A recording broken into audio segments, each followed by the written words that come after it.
You know, I've gotten as many as 12 half-hour videos on this memory card. And I don't know how many more it could take, but it stops every 30 minutes. I got to turn it off, turn it back on, and that's what I just did. I just finished part 13. This will be the conclusion, but it's part 14. Now, I did this chapter a few weeks ago, and I finished it in 11. And God says it's because I'm talking too much. Just read the book. You gotta understand, He controls what I say. If I'm talking too much, He's having me talk too much. Probably it'd be frustrating. That's part of I'm still in the fire refining. It doesn't end. I can barely get out of this chair. He's got my knees locked up, and He's pressing on my shoulders and my neck. If I seem like I'm kind of bent over, it's because of Him. It's because I watched this video, and I asked Him, why do you have me bent over? I'm your representation. So anyway, this is where I left off. I'll repeat it.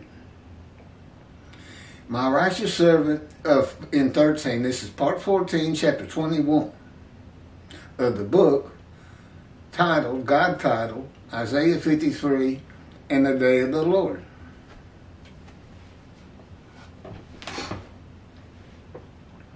That He dictated to me as He dictated the Torah to Moses.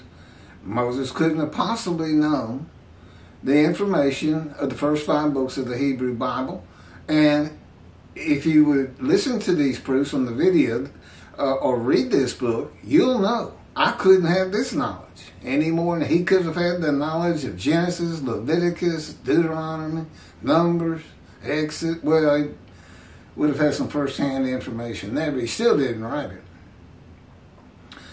So, picking back up with the paragraph my camera went off on at 30 minutes. My righteous servant makes the many righteous. It is their punishment that he bears. God's righteous servant is a man of pain, suffering, and wounds throughout his life, orchestrated by God, who takes credit for just about every bad thing that has ever happened to me. Came to me at birth, but didn't let me know He was with me until I was 50 years old. That was after the cancer. Well after. I had the cancer when I was about 43, and He talked to me when I was 50. Man of pain and suffering, wounds throughout his life with persistent hardship and troubles, grievously affected especially by disease, and severely injured at one time or another, as though plague smitten and afflicted by God. Yeah, read the book, The Life of God's Righteous Servant. He also dictated to me. It's all His. I didn't have to learn the information. It's my life to show how I fit that paragraph right there. These are the qualities that identify Him as God's righteous servant who makes the many righteous. It is this life that has prepared Him to be the teacher of righteousness. Yeah, it may be pretty tough. A lot of suffering. Suffering makes you stronger, God says. And those who listen to and heed me and repent of their future sins, the new covenant having forgiven all past sins, in the practice of Judaism and returning to synagogue, are made righteous and remain righteous and go into the scroll of remembrance. That scroll is very important. That's a complete change in the day of the Lord. He's just leaving the people who don't worship Him and abide by His laws, evil, some people would say, sinners. It's leaving them out of the Jewish heaven. As all the prophets acted like evil and sinning was just eliminated by killing, basically, everybody who was evil and sin. But that's not the case in Malachi 3. It completely changes it. They're still going to be here on the planet. No Messianic era, heaven on earth, so to speak. That is basically man's word. It's Rambam. It's where it basically comes from.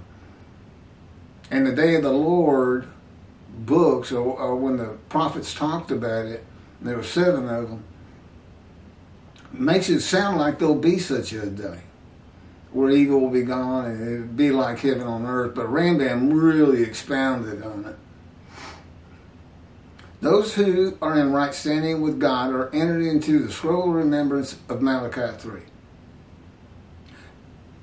Those who God has reckoned with and dismissed when his shepherd and servant David arrives, that's me, the shepherds, are sin-free and practice Judaism. They're observant, but they are not in right standing with God. He's dismissed them. The only way they can get around that is to teach this book, bring Judaism into the modern day and out of antiquity, and straighten out all these false teachings of man's word. And false teachings of some, that's God's. They just misinterpret it. Malachi chapter 3, verses 16 through 17. The Lord has heard and noted it, and a scroll of remembrance has been written at his behest concerning those who revere the Lord and esteem his name. And in the day that I am preparing, said the Lord of hosts, they shall be my treasured possession.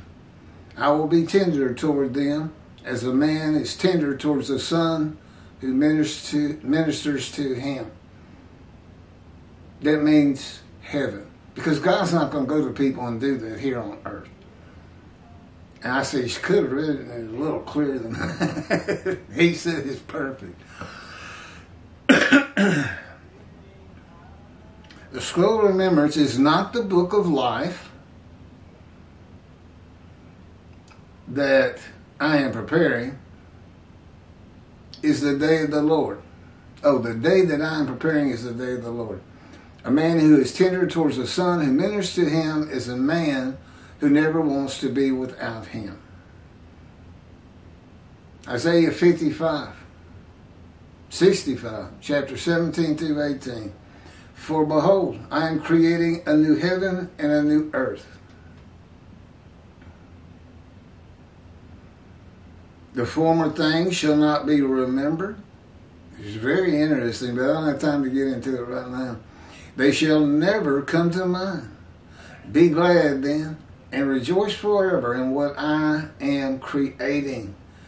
For I shall create Jerusalem as a joy, and her people as a delight. Isaiah 66, verse 22. For as the new heaven and the new earth, which I will make, shall endure by my will, declares the Lord, so shall your seed and your name endure. Israel, the Jewish people, Jewish heaven. The new heaven, where the name Israel shall endure, is heaven, with the addition of the angels Israel, when the earth is no more. Heaven is only for the Jewish people. The new earth, in heaven, you'll see it created. I've been there. He's shown it to me in vision. Before there was any human life, any life whatsoever, just volcanoes, tectonic plates, blowing up, separating different continents. And he's going to choose the people again. And he says it'll go for who I choose. It might be different names, but they're going to go the same thing the Jewish people have gone through. So the Jewish people get to see their entire history unfold before them. And that's what I call the entertainment of heaven. No TVs. Okay, this is Rashi. Last verse, verse 12.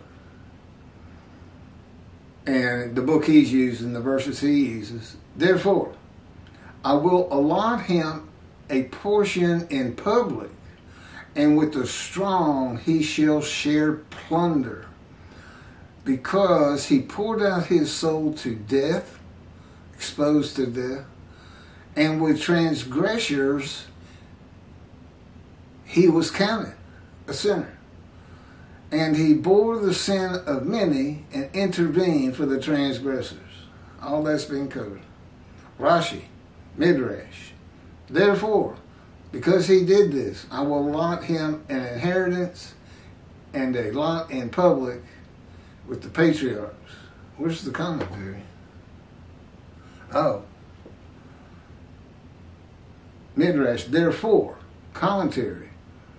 Because he did this, I will allot him an inheritance and a lot in public with the patriarchs.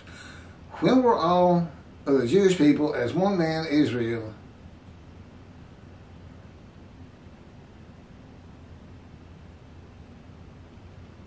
allotted an inheritance? Because he did it.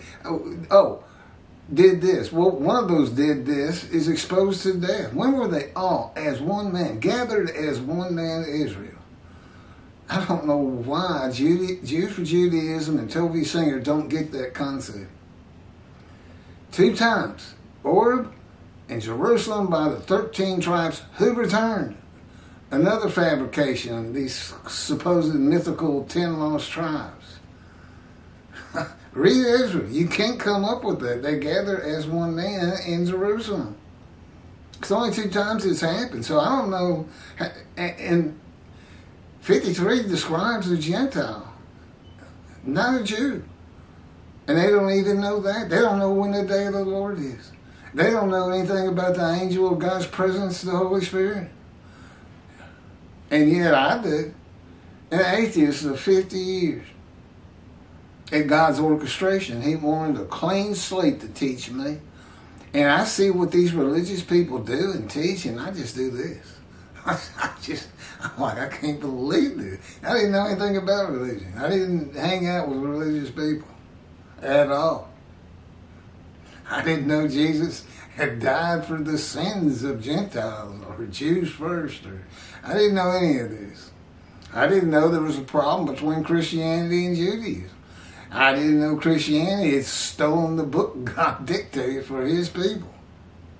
Called it their own, attached it to the New Testament. Commentary, Midrash. He poured out his soul to death. An expression like something in Genesis 24 through 20. I guess it's chapter 24, verse 20.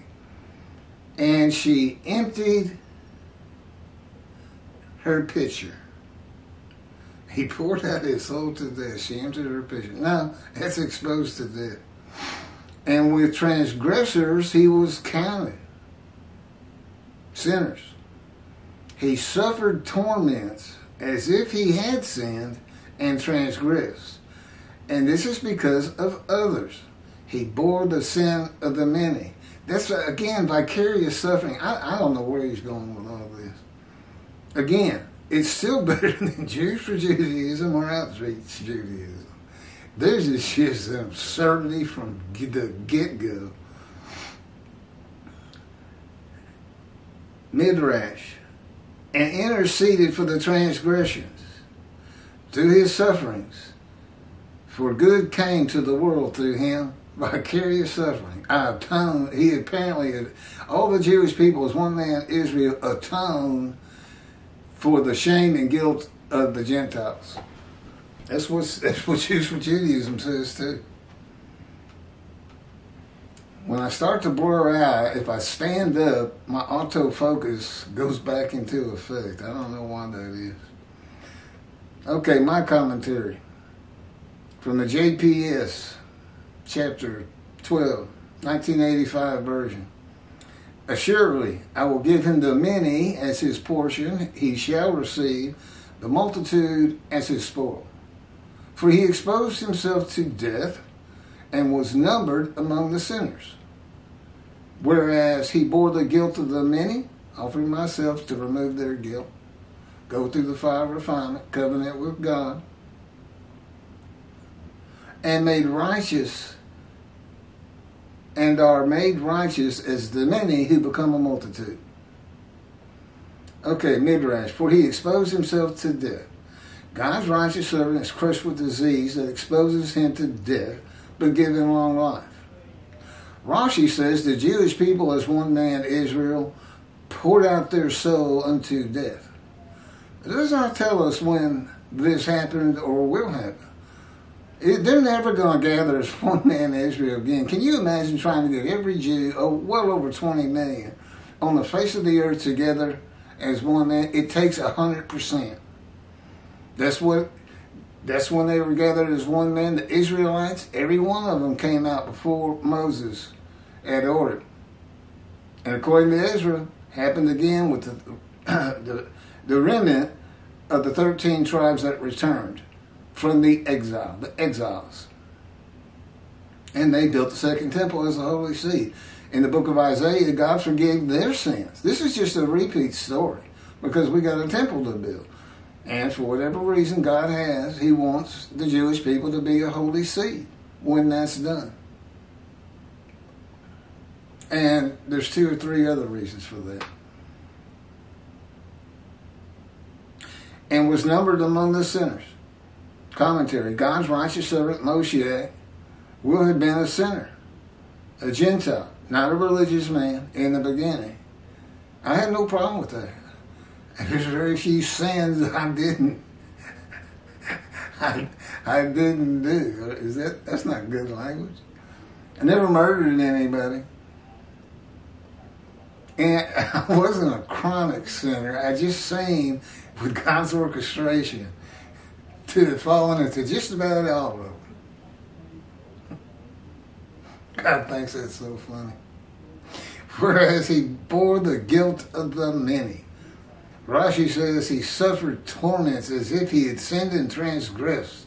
And this is because of others. He bore the sin of the many. Okay, concluding. The Jewish people, as one man, Israel,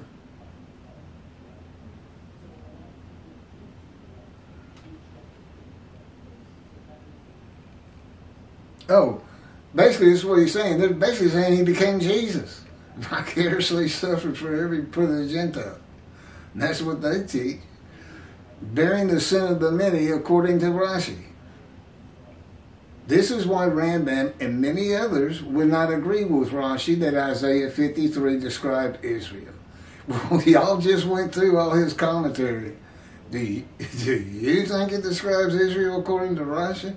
If you think this is bad, go read Tobias Singers and Jews for Judaism, the entirety of which is based on world exaltation of the Jew, which is never going to happen. Never has happened, never will happen, never meant to happen. And I guess they got it from Rambam. They point out Isaiah chapter 52, 13 or 12.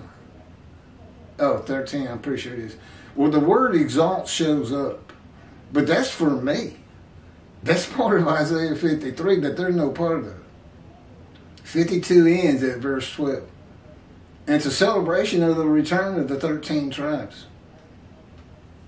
And the exalting, that's basically getting the third temple built. And the exiles, yeah, that doesn't even apply. The Jewish people, as one man, are not described. It is a particular man known in the Babylon Talmud as the leper scholar. A man to be the representation of God in the day of the Lord, speaking and writing His words as the prophet like Moses. Now, I don't know why they just changed that. Michael Skoback comes out and says things like, our sages say. Well, your sages say it's not Israel. They say it's a man called the leper scholar, crushed with disease, leprosy, makes the many righteous by his knowledge, scholar. Okay, next up, we're finally done with 21 part 13 or 14. I don't even remember now. It's 14. But we're not sure. We missed chapter 20. And this is chapter 22. This is the discussion of Isaiah 53 that is pointed towards the fact Jesus does not fit any verse until you get to verse 12 that he's a sinner. And he is. God's got a top 10 lies of Jesus, and one of them is the greatest lie and deceit in the history of mankind. And there's a video on that one. Oh, there's no doubt. I mean, he just changed the prophecy. That's not what the prophecy. It says all the prophets say to me. No, they don't. None of them do. It's a complete fabrication. Now, that's by whoever wrote that gospel. Jesus is a myth. I may be talking to him as though he was real, but he's a myth. I'm just talking about the Jesus that's in the story. And a great story it is. And then that's chapter 22. And then we got 23, which can already be found, but it's already getting in kind of bad repair. And I'm going to redo it. That's Togia Singer and his assessment of Isaiah 53:10. And 24 is Jews for Judaism and their exaltation, which will be fun to watch. They'll be brand new and in good repair. But God may have me skip 20 and 22 and go right to 23 and 24. I won't know until I know. That's the way everything is with me. Nothing of the future. And he would never tell me what anybody's thinking or doing. Like Toby Singer. I don't know for a fact that he's heard there's some man out here screaming to the high heavens, I am the righteous servant Moshiach. Which, of course, we know angers people. God pointed that out in verse 4. I don't know why. I mean, they believe it's going to happen, but when that belief gets tested, they fail. Why aren't they checking it out? Don't they owe that to their followers, their flock? Nobody's asked me, can we test you? Can we talk to you? And I'll tell them, read the book and we'll talk. We'll see. You'll not test me as you tested God at Massa. And you can find that in the Hebrew Bible. Okay. I'll take a break. I'm going to leave my setup up for the most part. And we're going to try to get another hour in. It takes some 6+ hours to upload these 2 half hours. And that's uploading them at the same time. I don't know why it's so slow. I've done it in 2 hours before. I think it's just YouTube. They're just having a problem right now. But that's why this is going so slow, getting this whole new set out. And I just keep reposting the old one, the last one, and that's current from 2 or 3 weeks ago. But like I said, there's some of them that are already really showing some wear and tear, where the voice isn't synchronized with my mouth, and a little bit, not blurry, but faint. Not near as bad as the old ones, the original ones from 2 years ago. But they got reposted some 40 times. We're only on 8 on this latest 50 chapters from a few weeks ago. Thank you for watching.